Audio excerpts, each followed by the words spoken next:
Kayıncım, eğer mümkünçülüğün olsa beni bir işe almaysın abi. Ben boy işteyelem da. Ben boy işte kılalım be. Orada qaysi yerda istediniz ile? Moldavanofka. Bir top yıldan beri. Düşündüm de ya Buraçka. Ayım nege? Moldovanovka. Ne? Birдеке kıldınız bile. Ну ты задаешь вопрос, братишка.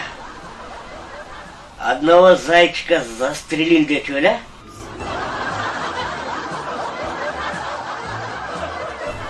Oşuğa da sürok birevi. Kandayça?